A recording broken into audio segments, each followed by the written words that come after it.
is coming through. The name of the album is called Logan. And over the phone right now, we are chatting with Emtee just to see what's up. You know, he's an actor, he's an artist, and he's an entrepreneur with so much under the box. But this time around, we're going to be hearing it from him that what is he getting up to? What is he planning to put? This being said, Emtee, good evening. How are you? Good evening. How are you? I'm well, thank you. Thank you so much for joining us at the slumber party. Thank you so much for having me, and I'd like to greet the listeners too. Yeah, shout out. Anyway, Emtee, not to waste any more time, we just want to kickstart the show, and obviously we have so much that we would want to find out from you, but not to blow things out of proportion, I'm excited already. Okay. All right. Anyway, Emtee, just to name a few things, the song that we just played right now, it is called Ithemba, which is on your third studio album, which is named after your son, Logan. So tell us, when are you planning to drop the album, or should we look forward anytime soon, or is another, Drake moment? Well, the album, I'm not certain when it's going to drop, but it's pretty soon, because the recording process is done. All the songs in line. We just have to come together as a team and decide on a date. Okay. Yeah. All right. You have a lot of fans, and you've made it big, and you're still making it big in the music industry as well. And with the song Ithemba, it means faith or hope. And you said that you are aiming to encourage, inspire, and give hope to the youth. So tell us, why specifically, after lockdown, why did you eventually just choose this song? Did you see that a lot of young kids really, really are losing their hope and not focusing on their dreams? Yeah, most definitely. Being from where I'm from, you see people giving up every day. They turn to crime and other wrong things, and I'm trying to be the example that, hey, you can grow up in an environment like that, but you don't have to be there, Therefore, whatever pandemic, haters, brick walls, don't lose hope. Just keep going.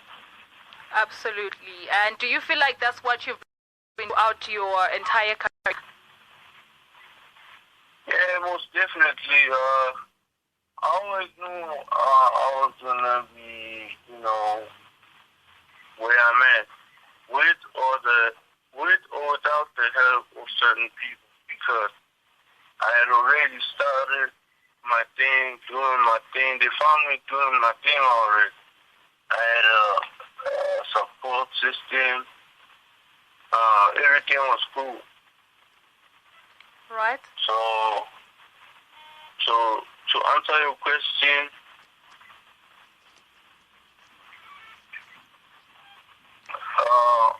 I'm sorry, please repeat your question.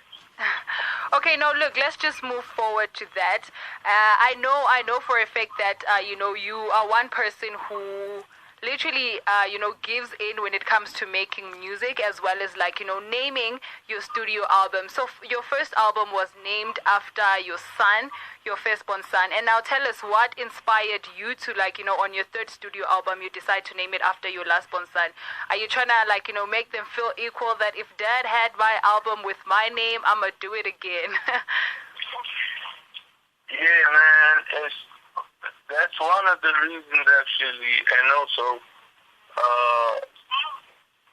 I cherish my profession, what I do, which is me, just like the life of my children. Okay. So I'm letting people into my world and introducing them to my children as well, to let them know I have a support system too, A lot of people don't really have support system. Yes, a lot of people have parents, uncles, brothers, sisters, friends, and whatever. But I have the support system of my kids. All right. So they mean that much to me.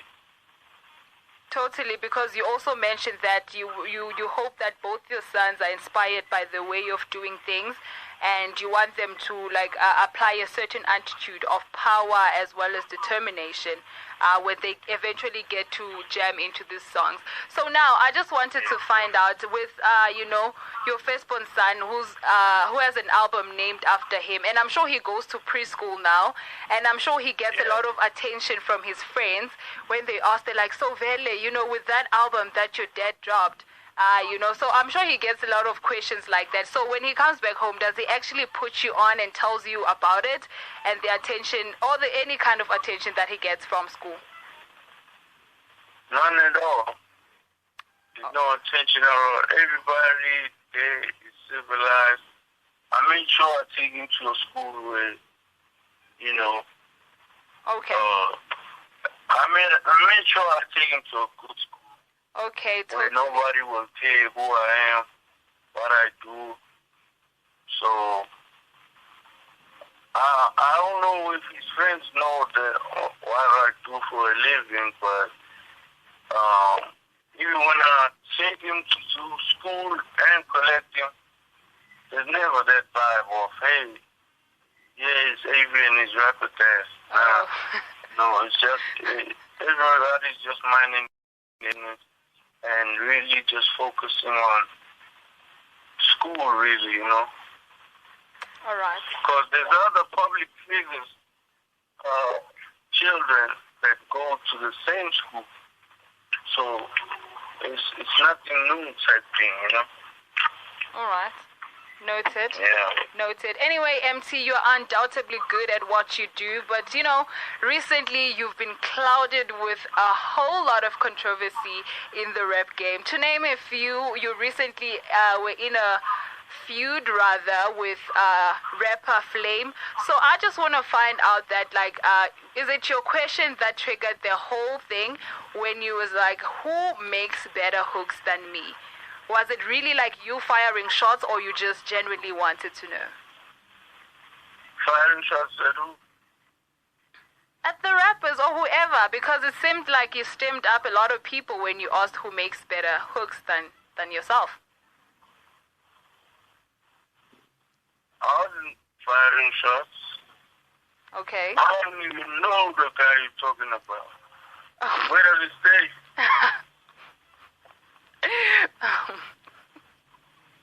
I don't even know one song of his. Okay. Anyway. The name of the place, person or thing. Look, man, we'd rather leave it there. I guess that answers my question. 40 minutes onto the hour, and we're still hanging out with Emtee right here at the Slumber Party on BMH Radio. And with that being said, Emtee, before we even let go of you, I mean, you've actually, your life has been more of, especially I'd say more of your shortcomings have been a lot of, they've been exposed quite a lot rather on social media. It got to a point where you went on, and one of the interviews you had, you said that, sometimes being Emtee is difficult because if a normal person would fall, it would be okay. But if I fall as Emtee, that's a big deal. How have you managed to, handle all of that without you being bothered? Well, I've taught myself not to care what people think of me. I already made my dreams come true. I feel like God has placed me where He wants me. So even if I can trip and fall, it's not like when I stand up, I'll be another person. I'm still Emtee. I'm still the award-winning artist. They only travel with awards. All I gotta do is stand up, dust myself, get back to work. Absolutely. That's great. And MT, you know, you don't shy away from showing yourself, and you did say earlier on that you want to welcome people or maybe let people know what your world is like. You're a very firm believer in fatherhood, and you love your sons with all your heart. So now I just want to find out, you know, with the fact that there has been a lot of allegations about your family as well as your marriage. So do you mind clearing the air on that? Oh, no, we good. We good. Everything is good. You know, we good, man. We're a happy family. Oh. I know things were said, things were done, but we're able to mend it. Well, I was able to step up and, you know, apologize. And you know, for the sake of my kids. And I gotta lead by example. So, you know, so we good. All right, Emtee, thank you so much. And it takes a real man to, like, you know his wrongs and be firm and go out there and apologize, especially when they've noticed or maybe they've seen their shortcomings. And thank you so much for making sure that you clear your family's name and you continue to flourish in the public, and obviously embracing your fallouts because you're human. Thank you so much for having me on the show. And lastly, anybody that talk foul about me or my wife or my kid, I want all the smoke. Catch me outside. How about that? Anyway, Emtee, before we even let go of you, you said that with the studio album is almost ready and everything, the recording process is ready. Then should we expect any like immaculate collaborations on the album? Immaculate. I mean, What you always. mean? I mean. You're doing that T.I. thing over there. Sorry? You're doing that T.I. thing. Immaculate. What that mean? Look, man, Emtee, should we expect any collaborations rather on the album? And if we should, with who and which one are you most excited about? On the album, on the production side, I got my brother Ross, of course, without a doubt. I am a producer from Malawi called BSB. I got a producer from Pretoria called Master BC. And another young producer from Pretoria. His name is Black Tears. I'm working artist-wise. I got my own artist, Lowly, Flash, Gungani. And I feature No Mozy on the song too. And I feature Koambo, who is a great artist in Malawi. So we're gonna have a big ass we're gonna have a big concert in Malawi. All right. We're looking forward to that, Emtee. Thank you so much for joining us, and we cannot wait for the album to drop. And obviously, make sure you drop some hints on socials, just so we can be on the loop. With that being said, to all your fans, is there anything, last words or any words of encouragement? My last word is, don't buy the albums of the past. I'm not getting money for it. Buy the new album that's coming, Logan. Oh. It's pretty good, mature, and energetic. It's another side of me. It's more musical. Anyone who's been supporting Emtee, thank you from the bottom of my heart. You keep me going, and the album is done, and it's coming your way. Thank you for the opportunity to speak to you on your show. God bless. Thank you so much, Emtee. We're looking forward to have you again in studio and to more performances. Oh, and last but not least is the album that's coming out from the first album from your own record label, which is Emtee Records. Yes, ma'am. Yes, ma'am. I'm posting out. All right. Thank you so much. We cannot wait to hear it. Thank you for joining us. Have a great evening. With that being said, good night. Thank you. Appreciate it.